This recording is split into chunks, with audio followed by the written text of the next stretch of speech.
On this week's Gov Insider Newscast, we will be highlighting the following stories. Funeral of the late senior civil servant Alfonso Blyden. The Business Outreach and Placement Program commences. General recap of the United Nations of Project Services visit to St. Maarten. Family at the Core of Society panel discussion.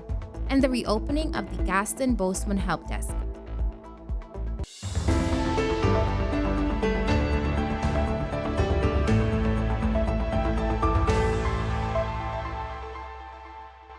The registration for the Business Outreach and Placement Program is well underway as students in the 4th and 5th form, as well as recently graduated students, are encouraged to apply for the program.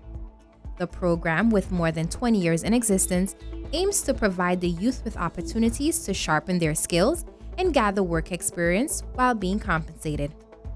Inside Government's host, Charity Dunker, spoke to the Ministry of Education, Culture, Youth and Sport, Youth Affairs, Policy Advisor, and BOP Coordinator Faye Arnell, who further delved into the relaunching of the program since COVID, what the participants can expect this year, and future plans for the program. Okay, so for this year, we came out a little bit creative. Like I said, COVID made some changes with the program in its entirety. And as we go along, like I said before, we also need to analyze and see, because what a program that has been in existence for over 20 years at some point needs modification and revamping.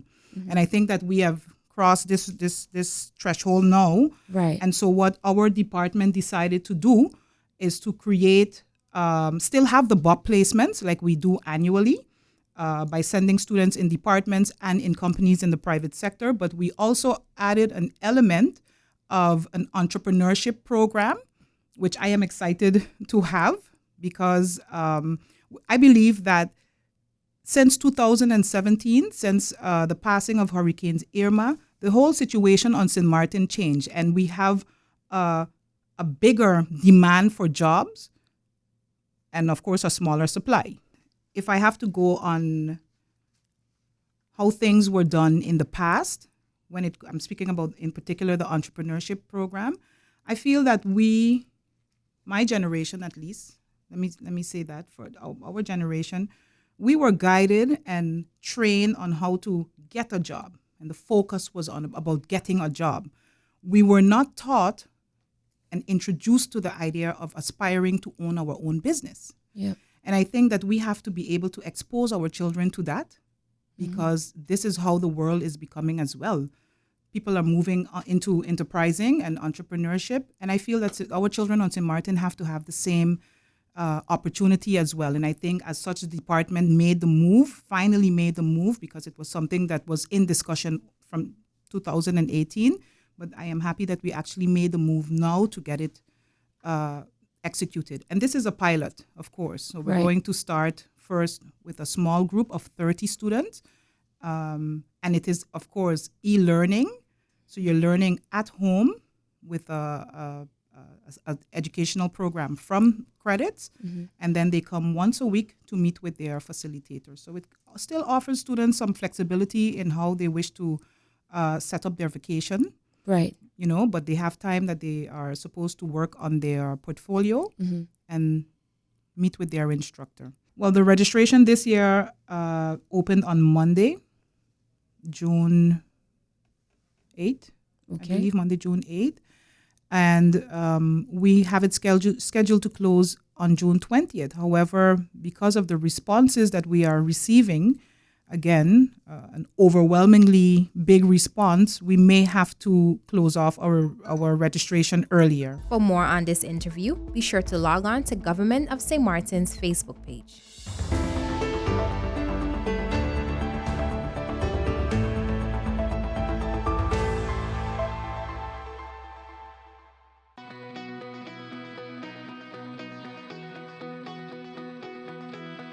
Did you know that? The Consumer Price Index average over a period of 12 months in 2021 is 103.91 compared to 101.11 for 2020.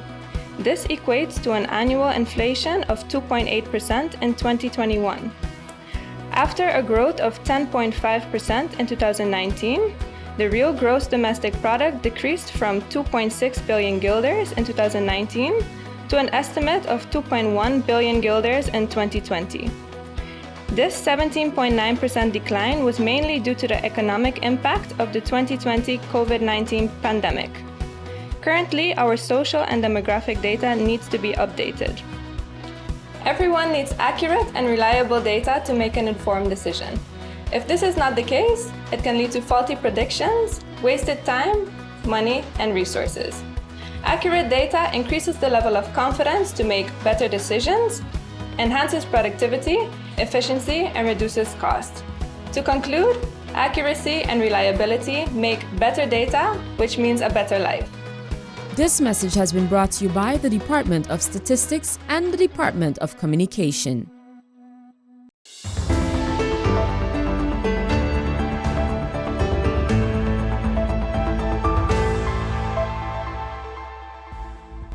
The Gaston Bozeman Help Desk for the Elderly and Disabled and Women's Desk was reopened during a ceremony held on Friday, May 27th.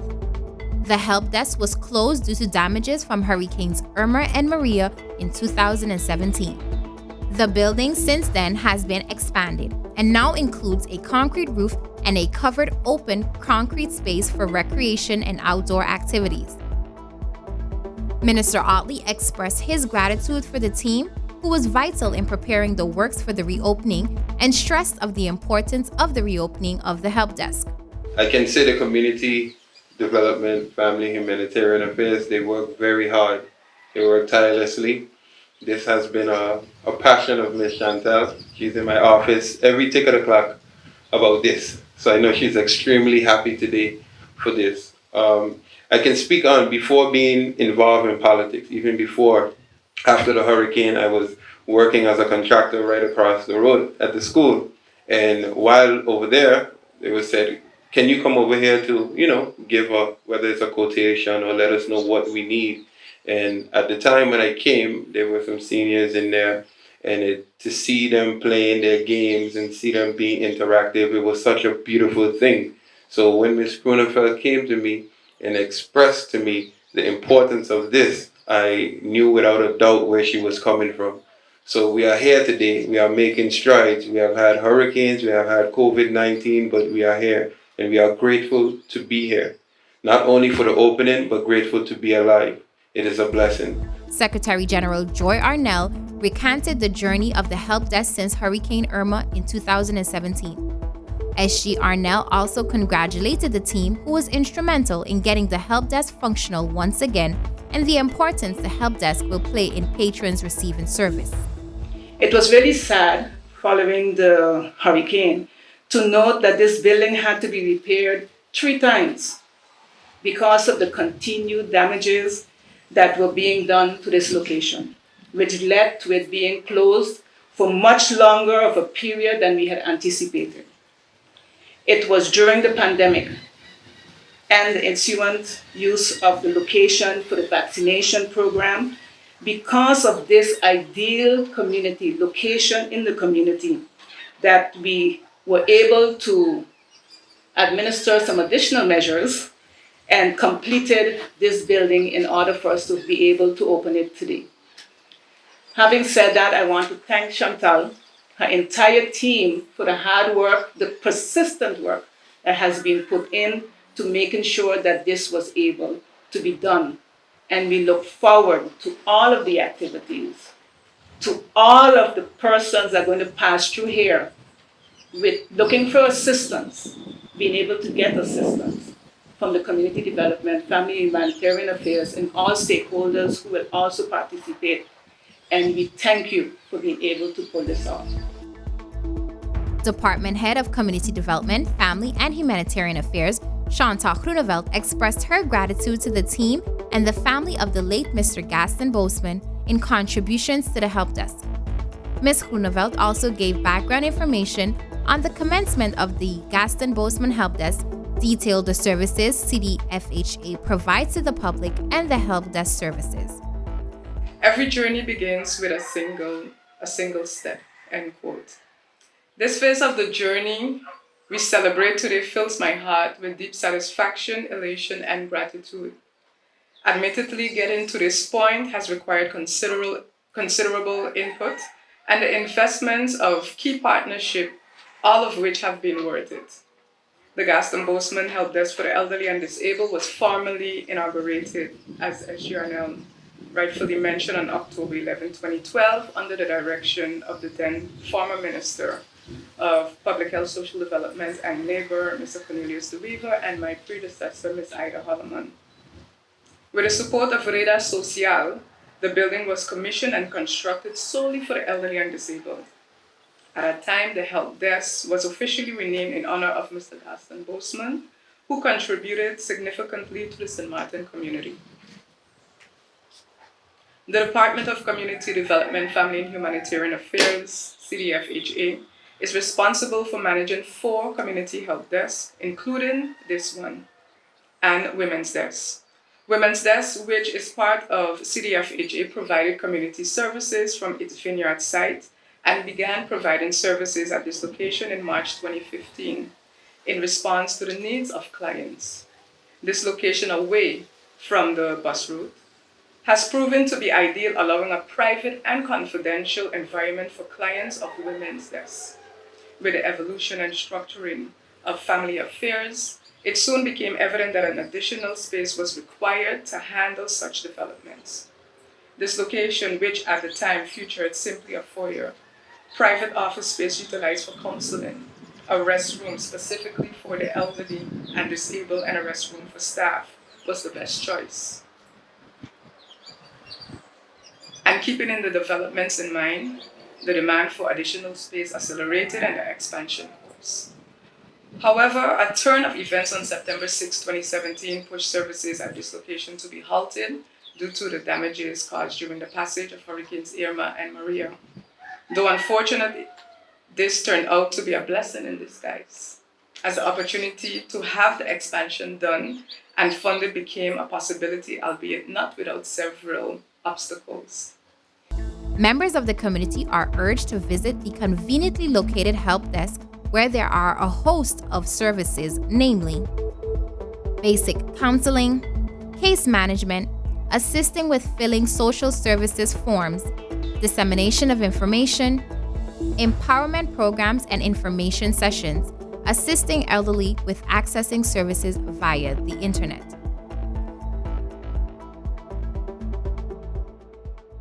I will boast and I will shout. St. Maarten, I will praise you. I am proud to be a part. I will sing to the top of my voice. I love you with all my heart. With all the hurricanes that we have suffered over the years, we still strong, strong, strong. Though COVID derailed us. Whether female or male, you can join VKS.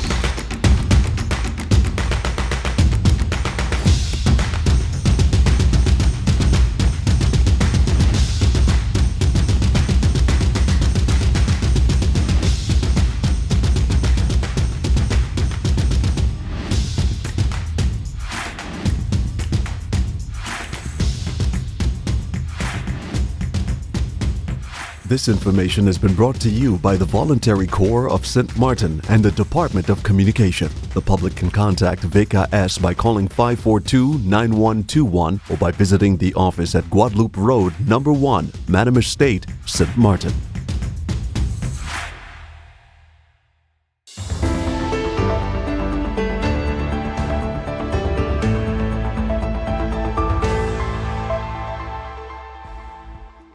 Life has changed in the modern world with the advancement of technology, new forms of communication, and changing norms. However, the role of the family remains as important.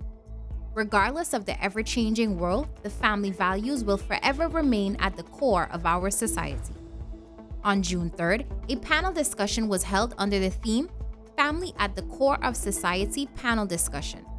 As an interministerial effort, the Ministry of General Affairs and the Ministry of Public Health, Social Development and Labor brought various stakeholders together to have a fruitful discussion on the role of the family in our society. Head of Community Development, Family and Humanitarian Affairs, Chantal Groeneveld, expressed the importance of conversations of the like to further educate the public on the roles. Every individual belongs to a family, and it doesn't have to be blood related. Through the transmission of cultural norms, beliefs, morals, and values, family contributes to shaping of an individual's identity in society and by extension, the world at large. Given the significance of the family, the United Nations deemed it necessary to focus on emphasizing and raising awareness of issues impacting families and promoting family-centered approach to policy creation. The UN specifically focused on promoting research on families and family policies and developing programs, including programs evaluation and impact assessment, especially in the areas of the development of the positive parenting program and support work-family balance.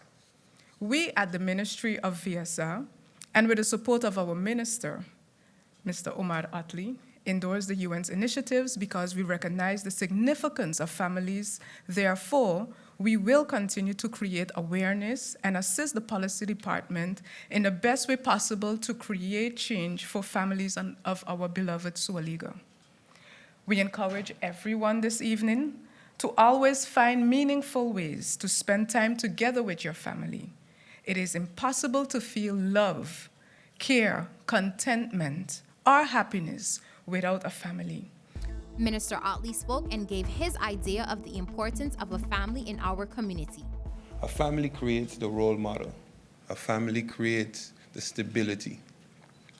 A family is so important to society. It's one of the greatest achievements. When we have accomplishments, I know when I graduated college, the only thing I wanted to see was my family in the crowd cheering me on. That meant more to me than the degree itself. You see, I want to start the discussion.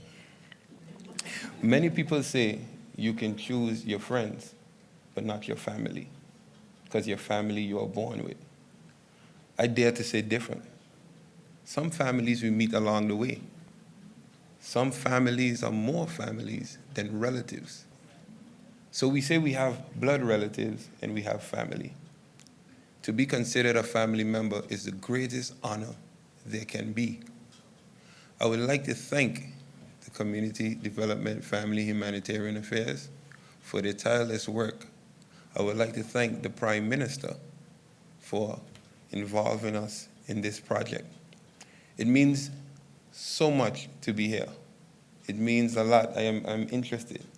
I have to attend a week, but I'm interested. You guys look very interesting, by the way. But I can say this. Throughout this time in government, the calm has become my family. And that means the world to me. Prime Minister Jacobs also gave her remarks and expressed her desire to have more actions executed after discussions have been had. Prime Minister Jacobs also gave her summary of the importance of the family. Family. The first concept of, I always feel like dialogue is the start of any great initiative. And we all talk, there's a lot of talk in Twitter and Facebook and all of the other social media. But I would like to see the talk lead to action. I would like to see the talk involve families, involve professionals who deal with families, and involve government. I would like to know how all of these different stakeholders feel about it, because it's easy for policy workers to sit in a room and create policy, but I feel enough and more can be done to involve the community. As an educator by profession and a mother and a daughter of a strong mother, I think I can attribute my life achievements, my perseverance and dedication to the way I was raised. And I hear a lot of people saying, oh, the children or the youth today are X, Y, and Z because parents are working, because parents have a lot of jobs, had to make ends meet. My mother did too.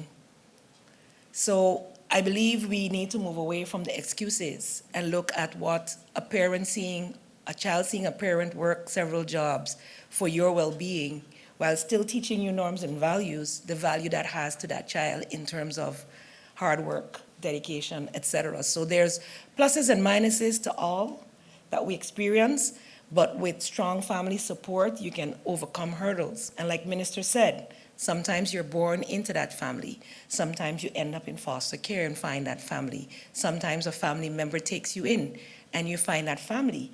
And unfortunately, when none of the above happens, you find that family in the streets.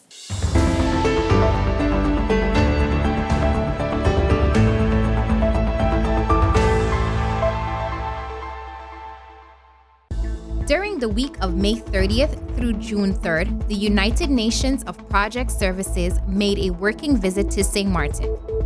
As an operational arm of the United Nations dedicated to implementing humanitarian and development projects for governments, institutions, and other partners globally, the United Nations of Project Services, UNOPS, has been selected as the partner who will be supporting St. Maarten in the construction of a new prison facility. The purpose of UNOPS' visit was to get a first impression of St. Maarten by gathering information through site visits and meeting with various stakeholders. On the week of the tours, UNOPS met with His Excellency Governor Eugene Holliday, the Council of Ministers, visited the Mental Health Foundation, the House of Detention in Point Blanche, Corps Police St. Maarten, Phillipsburg Holding Cells, the Immigration Department Holding Cells, and Turning Point Foundation. Minister of Justice Anna Richardson gave an exclusive recap to the Department of Communication and provided insight on the way forward after the visit of the UNOPS team.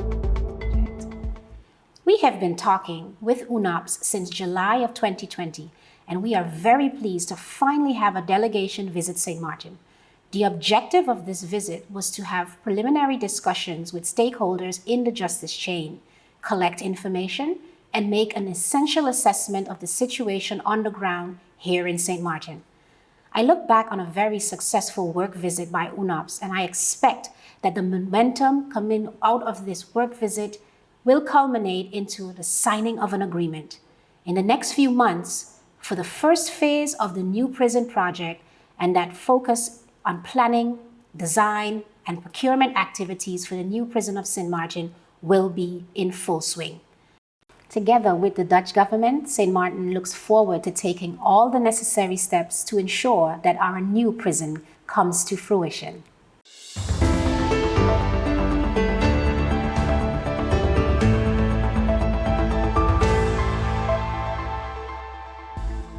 On Tuesday, June 7th, the late Alfonso Blijden was laid to rest. He began working for government in 1987 as an archive officer. For 35 years, Mr. Blijden assisted many and often would go over and beyond the call of duty in the Department of Records and Information Management to provide information to the public or to the government apparatus. He was a hardworking, dedicated, and diligent civil servant whose generosity and love for the topic of history and the culture of St. Maarten will be sorely missed. Prime Minister Jacobs at the funeral of Mr. Alfonso Blijden recollected on the person Mr. Blijden was, his contributions to St. Maarten, and overall historian. During my tenure as the Minister of ECYS, the first time I came in, I realized a symbiotic relationship between the Department of Culture and the Department of Information and Records, known as DIV, and the archive section especially, where Alfonso worked. Anything we wanted to know, any celebration we wanted to do, we had to go to Alfonso. We had to get the info from the archives, and he was the most willing participant. He was indeed the go-to person on any topic in the history of St. Maarten, and this ensured proper collaboration at all times between the two ministries, and specifically between culture and the archive department. Alfonso was key to us finding the time capsule that was hidden in the old administration building. Together with the culture department, we commemorated that. We commemorated so many icons on St. Maarten, and also planned to create a new time capsule, which is now buried in the front of the new government building. He invested his time, his energy, and his own money at times when there was little to no equipment, using his own cameras back in the days before there were cell phones. You would see him everywhere with a big black camera. He still has it. Recording images and places that are either no more or have changed completely. That screams dedication to me. When Alfonso found out he was sick, you would think he would rest himself. Instead, he put even more energy into sharing with others. It's then that he became even feverish about sharing what he knew and what was in the archives. And I truly hope that the book that I heard about that he was writing will be finalized in his absence, in his honor, and will be yet another tangible testament of his having been here and contributed tangibly to the cultural awareness of our people and the building of our nation. I've heard up there the streets are made of gold, and when you get there, there's a hand to hold.